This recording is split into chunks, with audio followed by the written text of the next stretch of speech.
Paco Erhard is a German comedian currently performing in this year's Oxford Fringe Fest.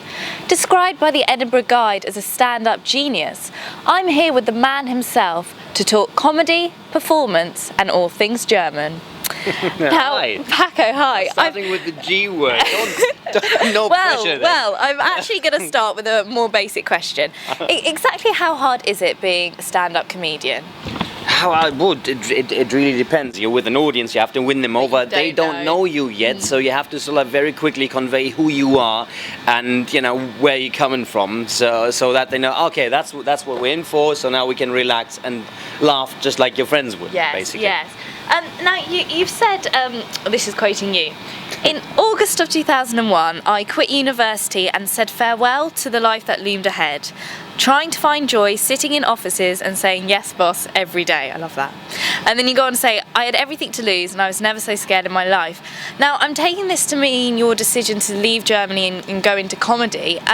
Would you say that the risk has paid off so far, and what have you found most rewarding? Definitely. Now the comedy thing came a lot later, basically. Oh right, okay. I just wanted to, followed my dreams of, the Beat Generation, Jack Kerouac, on the road and all, just hitchhiking, seeing different countries. I wanted to be a writer. I wanted to experience proper life, like, existential experiences instead of sitting in offices. I didn't know that there's a lot of craft to writing.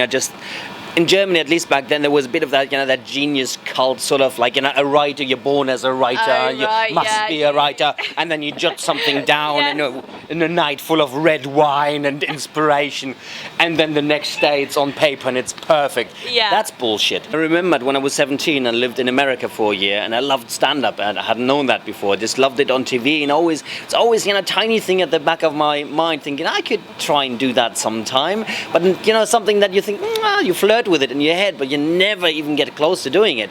But that was the point then when I thought, why not? Why not try that?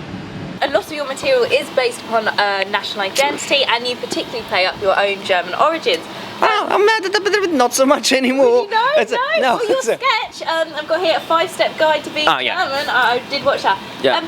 And you've also been described as being politically incorrect in a positive sense. But I was going to ask, are you ever worried that your material might offend, or is comedy all about being tongue-in-cheek?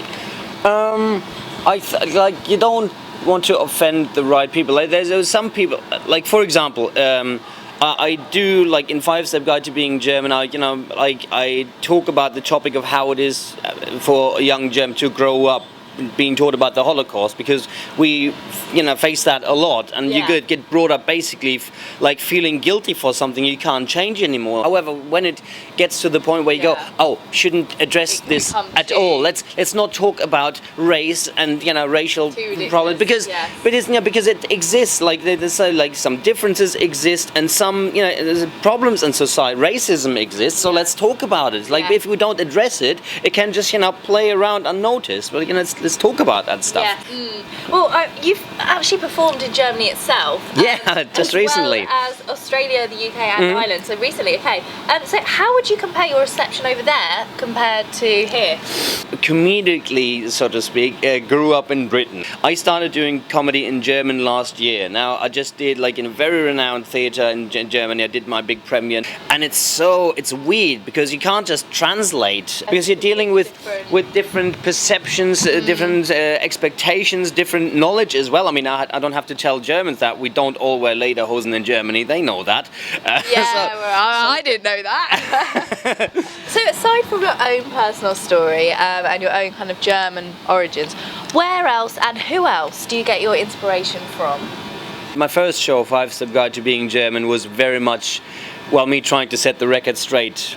But after that, I moved on the next show was called German Unchained, which was much more, about me, about society, about racism, about religion, about nationalism, about my travels. Lots of broad topics. So that's much more my comedy. And what about British comedians? Who are your favourite? Ricky Gervais's, especially the first DVD. You look a bit like him, actually. What? Are you saying I'm fat? Sorry, No. Ricky. About Miranda Hart. Oh, I love. You like her? I only know the sitcom. I love it. It's Okay. great. It's so funny. Billy Connolly, of course, he's an older. Well, it's a classic, but he's Eddie Izzard. I love Eddie Izzard. Oh, right, which is- yes, yeah. Oxford is full of aspiring comedians, so what advice would you give them? The thing is, if you do what you believe in, then it can go as badly as it could go. Then you can still say, well, screw you. I said what I wanted to say. You still have your pride and your dignity. However, if you just go on stage and you do stuff that you don't very much like yourself, then or you can't fall back on anything. You just have to. I'm sorry. I don't really like those jokes. I just wanted to make you laugh. Sorry. And that's just complete death. Okay, so you've already done 2 of your shows here in Oxford. How did that go? And more importantly, when can we see you? First night I had last night was sold out, but before that I had 10 people in daylight. It was more like shouting at people on the park bench. The pigeons are my friends. That sort of thing. So but it was such fun, such lovely people, Yeah. and really switched on, just what I need. So no, it was great. We had such a laugh, and ask my audience. They liked it. They enjoyed it a lot. So Well, thank you very much for talking to us today, and good Thank luck you. for the rest of your show. thanks a lot. I'll enjoy it. I know that.